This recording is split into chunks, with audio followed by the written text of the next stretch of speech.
जो केस है अपना वो है Vellore citizens welfare forum versus union of India. Tamil Nadu राज्य से रिलेटेड केस है, वहाँ से रिलेटेड जो कुछ फैक्ट्री इंडस्ट्रीज थी उनसे रिलेटेड ये केस है। कौन सी इंडस्ट्रीज? जो टैनरीज थी। टैनरीज वो होती है जो चमड़े का कारखाना हो, जो चमड़े को तैयार करता हो। तो जो जानवर की स्किन है उसको सुखाने के बाद कई तरह से उसको रसायनों से, केमिकल से उसको साफ किया जाता है, तैयार किया जाता है। उसके बाद ही वो बाजार में जाता है किसी कोई चीज़ बनने के लिए। तो उस दौरान क्या होता है, खूब सारा रासायनिक पदार्थ वेस्ट की एज ए वेस्ट रिलीज होता है। तो ये जो पर्टिकुलर जो तमिलनाडु स्टेट की जो इंडस्ट्री की बात कर रहे हैं, ये ज़्यादातर जो थी वो एक रिवर है वहाँ पर, पालर नदी, PALAR, पालर नदी। पालर नदी के समीप थे। तो इन्होंने क्या किया, जो वेस्ट था वो सीधे जनरली जो इंडस्ट्री वाले करते हैं, फैक्ट्री वाले करते थे, उन्होंने उस तरह से उसको उस नदी में डालना स्टार्ट कर दिया। अब उस नदी का जो पानी था वो एग्रीकल्चर के लिए और के लिए यूज़ में होता था। तो अब वो ना तो पानी पीने के लायक बचा और ना ही धीरे धीरे वो जो आपकी जो ज़मीन थी उसको भी खराब करने लगा, जहाँ पर उस पानी से सिंचाई होती थी उसको भी खराब करने लगा। और इस केस में भी पहले वाले वेल्योर इसमें भी आपके जो पहले जो केस था Indian council for environment legal action, उसमें उसी की तरह इसमें भी पानी नीचे तक चला गया था, ग्राउंड का जो वाटर था उसको भी वो दूषित करने लगा। तो तमिलनाडु में क्या है, बहुत ज़्यादा इस तरह की इंडस्ट्रीज़ है। जैसे कई जगह कई चीज़ का हब हो जाती है, जैसे भाई सूरत है वो कपड़े का हब हो गया, आपका कोई जगह है वो डायमंड का हब हो गया, और कोई जगह है वो ज्वेलरी का, जैसे जयपुर है वो ज्वेलरी का हब हो गया। वैसे ही तमिलनाडु जो है वो इंडिया में हब है इस चीज़ का। हब का मतलब बड़ा काम, बहुत ज़्यादा बड़े स्तर पे वहाँ पर एक काम होता है।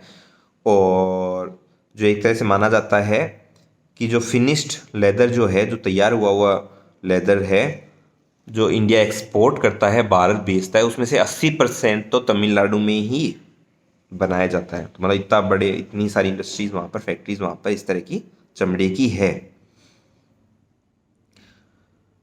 अब कोर्ट ने के सामने जब ये केस आए तो कोर्ट ने इसके अंदर एक शब्द है जो आपके एनवायरमेंट लॉ में बार बार आएगा, सबसे इम्पोर्टेंट है, आज के दिन भी इम्पोर्टेंट है, वो डिस्कस किया। वो है सस्टेनेबल डेवलपमेंट। लिख लीजिए, सस्टेनेबल, SUSTAINABLE,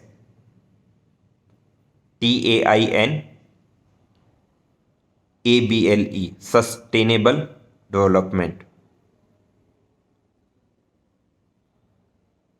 तो जो सस्टेनेबल डेवलपमेंट है, इस कंसेप्ट को कोर्ट ने इस केस के अंदर डिस्कस किया।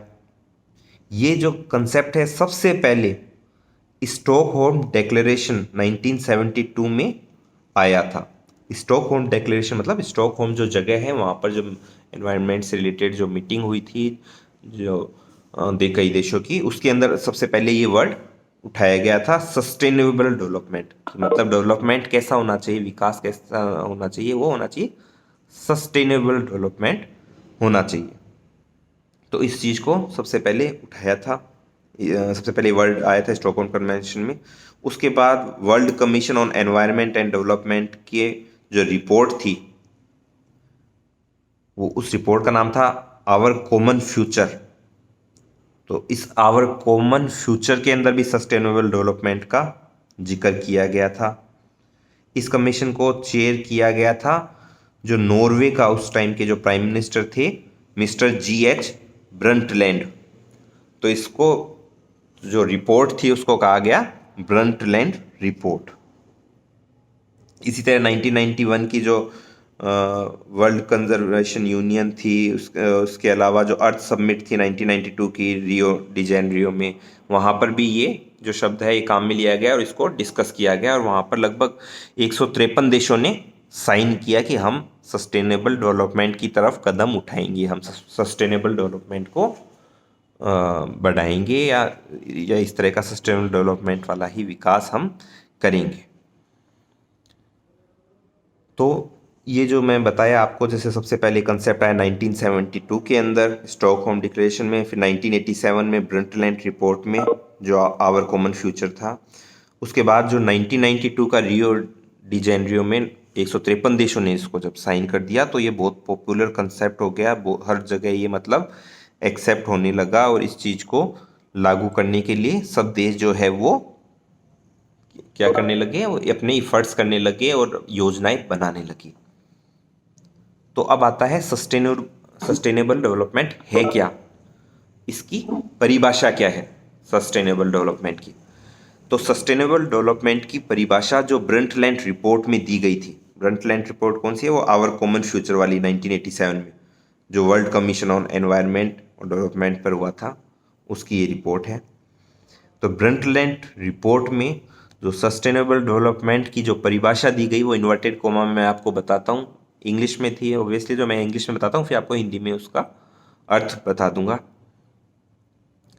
तो ब्रंटलैंड रिपोर्ट में कहा गया था कि सस्टेनेबल डेवलपमेंट वो sustainable development is development that meets the needs of the present without compromising the ability of the future generations to meet their own needs. Repeat करता हूं मैं, development that meets the needs of the present without compromising the ability of the future generations to meet their own needs. ये definition दी गई थी sustainable development की Brundtland report में। अब इसका अर्थ ये है कि जो विकास है वो विकास इस तरह का हो जिससे जो वर्तमान की जो पीढ़ी है उनकी जो ज़रूरतें हैं वो भी पूरी हो जाए, लेकिन साथ में ही आगे आने वाली पीढ़ियों को अपनी ज़रूरतों से समझौता न करना पड़े। तो रिपीट करता हूँ हिंदी में, इसका अर्थ ये है जो विकास है वो इस तरह का विकास हो जिससे वर्तमान की जो पीढ़ी है उसको तो आपूर्ति हो जाए उसकी ज़रूरतों की, साथ ही साथ जो आगे आने वाली जो पीढ़ियाँ हैं उनको भी समझौता ना करना पड़े अपनी ज़रूरतों के साथ, उनको भी समझौता ना करना पड़े, मतलब उनको भी वो उपलब्ध हो जो अब वाली पीढ़ी को उपलब्ध है। तो कहने से इसका तात्पर्य ये है कि जनरेशनल जो नीड्स है वो बनी रहे, जो मतलब जनरेशन टू जनरेशन जो पीढ़ी दर पीढ़ी जो आवश्यकताएं हैं, जो ज़रूरतें हैं, जो उपलब्धताएं हैं वो बनी रहे। मतलब जो उपलब्धताएं आज अपने को है वो अपने से आगे आने वाली पीढ़ियों को भी उसी तरह से उपलब्ध हो। एग्जाम्पल के तौर पर अब जैसे नहीं कहते कि अब तो हमारे तो भाई 5 साल का ही पानी बचा है ज़मीन में, 10 साल का ही पानी बचा है, तो अपन क्या कहें 10 साल में अपन सोचे कि भाई ठीक है अपना तो काम चल जाएगा, आगे आने वाले वो खुद जाने। ऐसा ना हो कि अपन 10 साल में उसको पूरा यूज़ कर दे और आगे आने वाली जो जनरेशन है उनको कुछ भी न मिले। सस्टेनेबल डेवलपमेंट ये कहता है कि जिस फॉर्म में आज अपने को जो चीज़ उपलब्ध हो, आने वाले टाइम पर जो नई जनरेशन है उनको भी वो चीज़ उपलब्ध हो, उनको समझौता ना करना पड़े इसलिए कि अपन ने ज़्यादा यूज़ कर लिया है, पहले यूज़ कर लिया। ये बात सस्टेनेबल डेवलपमेंट कहता है। तो इसको वर्ल्ड वाइड एक्सेप्टेबिलिटी मिलने लगी। आज के दिन भी ये जो है सस्टेनेबल डेवलपमेंट का जो कंसेप्ट है वो सबसे इम्पोर्टेंट कंसेप्ट है, क्योंकि ये इंटरजेनरेशनल इक्विटी की बात करता है, ये समानता की बात करता है, पीढ़ी दर पीढ़ी समानता की बात करता है कि मतलब अपन ने भी उसी तरह से ही यूज़ किया उस साधन को जिस तरह से आगे यूज़ कर रहे हैं। तो जैसे वो पानी 5 या 10 साल का है तो अपन उसको 5 या 10 साल में ख़त्म ना करें, उसको इस तरह से यूज़ करें कि इसको कैसे ना कैसे भी 50 साल तक 100 साल तक चलाना है, साथ में अपन रिचार्ज भी करते रहें। मतलब वो अपनी जनरेशन जाए उसके बाद नई जनरेशन आए उनके पास भी 5-10 साल जितना पानी उनको वैसा का वैसा मिल जाए। सस्टेनेबल डेवलपमेंट ऐसी सी बात करता है। ये तो सिर्फ पानी के लिमिटेड सेंस में का है, मतलब एनवायरनमेंट में भी कि भाई जो वायु का जो स्तर है वो आगे वाली जनरेशन को वैसा का वैसा मिल सके, नॉइज़ पोल्यूशन, एयर पोल्यूशन जो है, जो रासायनिक पोल्यूशन है वो और ज़्यादा ना हो, जितना हो गया उतने से और ज़्यादा न बढ़े। इस तरह के एफर्ट्स हमें करने चाहिए। तो ये जो बात है ये आपका कहता है सस्टेनेबल डेवलपमेंट। तो आप सस्टेनेबल डेवलपमेंट के अंदर अपन ने ये चीज़ें डिस्कस कर ली। इसके अलावा 2-3 कंसेप्ट और आते हैं, जिनमें से एक पोल्यूटर पेज प्रिंसिपल तो अपन पढ़ चुके हैं कि भाई जो प्रदूषण करता है वही उसकी भरपाई करे। इसके अलावा एक प्रिंसिपल और है, प्रिकॉशनरी प्रिंसिपल। जो प्रिकॉशनरी प्रिंसिपल है वो इम्पोर्टेंट प्रिंसिपल है, सस्टेनेबल डेवलपमेंट के पार्ट ही माना जाता है एक तरह से प्रिकॉशनरी प्रिंसिपल। प्रिकॉशनरी प्रिंसिपल्स जो है उसके बेसिकली 3 सिद्धांत हैं। तो उसके जो 3 सिद्धांत है वो प्रिकॉशनरी प्रिंसिपल्स अपन नेक्स्ट क्लास में डिस्कस करेंगे।